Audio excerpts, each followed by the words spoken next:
pada hari ini ialah istihsan dalam isu penggalian semula kubur.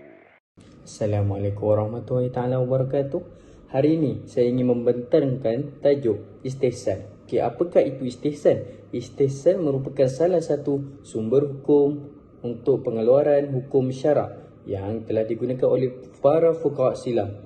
Ia banyak digunakan oleh Abu Hanifah dan para pengikutnya di kalangan golongan ahli ar-ra'yi di Iraq.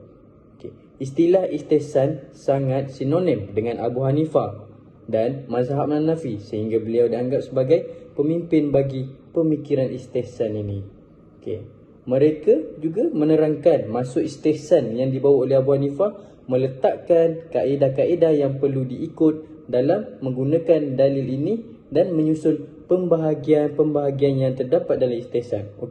Selepas ni kawan-kawan saya akan menerangkan hujah berkaitan istihsan. Takrif bagi istihsan yang lebih terperinci dan pelbagai-bagai lagi lah. Terima kasih.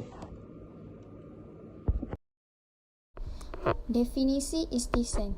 Istihsan dari sudut bahasa ialah menganggap sesuatu itu baik atau sesuatu yang disukai oleh seseorang serta cenderung ke arahnya sekalipun dipandang buruk, iaitu tidak disukai oleh orang lain. Istihsan dari segi istilah juga dapat dibahagi kepada beberapa pandangan mengikut mazhab. Yang pertama, menurut mazhab Hanafi, kias yang tersembunyi ilahnya kerana sukar untuk memahaminya dan berlaku di dalam keadaan berlawanan dengan kias. Yang jelas ilahnya kerana bersegeranya dan cepat untuk memahaminya pada peringkat permulaan. Menurut mazhab Maliki, istihsan ialah cenderung untuk meninggalkan sesuatu dalil dan membolehkan dalil itu menyalahinya kerana ada dalil lain yang bertentangan sebahagian daripada kehendak asal sesuatu hukum, iaitu berpaling di dalam menghukum sesuatu masalah daripada masalah-masalah yang sebanding dengannya kerana ada dalil yang khusus terdiri dari Al-Quran atau Sunnah. Bismillahirrahmanirrahim. Assalamualaikum warahmatullahi wabarakatuh. Nama saya Nur Atika Nazihah binti Hazrul. InsyaAllah saya akan menerangkan mengenai kehujahan istihsan dalam hukum Islam. Baik, seperti yang kita tahu dan seperti yang kita sudah jelas, bahawa istihsan merupakan salah satu dalil yang tidak disepakati. Hal ini adalah kerana ada sebahagian golongan yang menerima istihsan ini sebagai salah satu sumber hukum Islam dan ada juga golongan yang menolak istihsan sebagai salah satu sumber hukum Islam. Baik, kedua-dua golongan ini mempunyai pendapat dan hujah mengapa mereka menerima istihsan sebagai sumber hukum Islam dan mengapa mereka menolak istihsan sebagai sumber hukum Islam. Bagi mereka yang menolak istihsan sebagai sumber hukum Islam ini adalah kerana mereka berpendapat bahawa istihsan ini adalah kita mengeluarkan dan mengistimbatkan hukum itu berdasarkan hawa nafsu tanpa dalil yang jelas. Tapi bagi mereka yang menerima istihsan sebagai sumber hukum Islam ini adalah mereka mendefinisikan istihsan sebagai kita mengutamakan dalil dan meninggalkan kaedah umum ataupun kias yang zahir kerana melihatkan dalil yang diutamakan itu lebih kuat dan memberi kemaslahatan kepada manusia. Baik, kita terus kepada pembahagian istihsan. Pembahagian istihsan ini kita boleh cabangkan ia kepada 7 bahagian, iaitu pertama istihsan dengan Al-Quran, kedua istihsan dengan sunnah, ketiga istihsan dengan ijma', keempat istihsan dengan kias, kelima istihsan dengan maslahah, keenam istihsan dengan darurah, dan ketujuh yang terakhir adalah istihsan dengan uruf. Terdapat satu isu semasa yang berkaitan dengan istihsan, iaitu penggalian semula kubur bagi hak semua manusia dan ia berlaku di Pulau Pinang. Hukum menggali semula kubur orang Islam adalah haram disebabkan ia mengganggu kehormatan mayat di dalam kuburnya.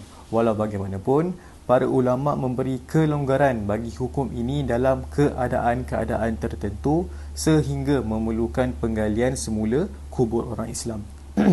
Fatwa yang dikeluarkan oleh Jawatankuasa Fatwa Pulau Pinang berdasarkan dalil istihsan berkenaan penggalian semula kubur dan pemindahan mayat orang Islam merupakan satu contoh keluasan dan kelonggaran yang diberikan dalam syariat Islam bagi memastikan hak sekalian manusia dapat dipelihara sebaik mungkin, sama ada hak pemilik harta dan hak mayat di dalam kubur sekalipun.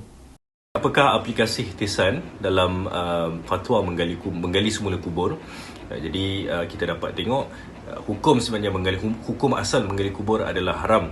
Ini dapat dikukuhkan dalam beberapa hadis baginda Rasulullah SAW, dan salah satunya daripada Aisyah radhiyallahu an yang berbunyi, ada Rasulullah SAW la'anal mukhtafi wal mukhtafiya. Maksudnya Rasulullah SAW melaknat penggali kubur lelaki ataupun perempuan. Okey, jadi hadis ini merupakan larangan secara umum terhadap perbuatan menggali semula kubur, kerana perbuatan ini dilaknat oleh Nabi SAW. Okey, jadi sekaligus menunjukkan bahawa perbuatan itu adalah haram dalam Islam. Terdapat hadis lain lagi yang mengukuhkan lagi bahawa perbuatan itu adalah salah, iaitu salah satu hadis daripada baginda sallallahu alaihi wasallam, kasrul azmil mayyit ka kasri azmil hayy fil is. Okey, yang bermaksud mematahkan tulang mayat sama dosanya dengan mematahkan tulang orang yang masih hidup. Jadi hukum yang kita boleh istimakkan daripada hadis kedua ini adalah perbuatan menggali semula kubur itu boleh menyebabkan tulang-tulang terpatah dalam usaha menggali semula kubur. Sedangkan hukum mematahkan tulang manusia adalah haram, sama ada manusia itu hidup ataupun mati.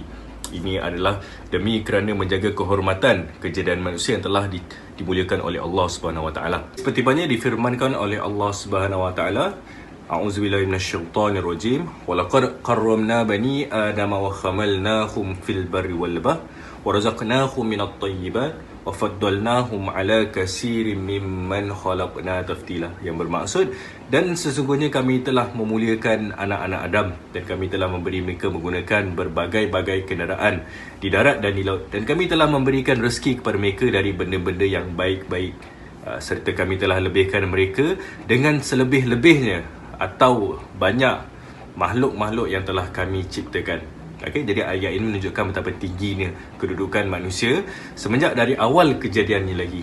Justru selayaknya manusia tetap dimuliakanlah dalam semua keadaan, sehinggalah ke penghujung hidupnya di dunia ini.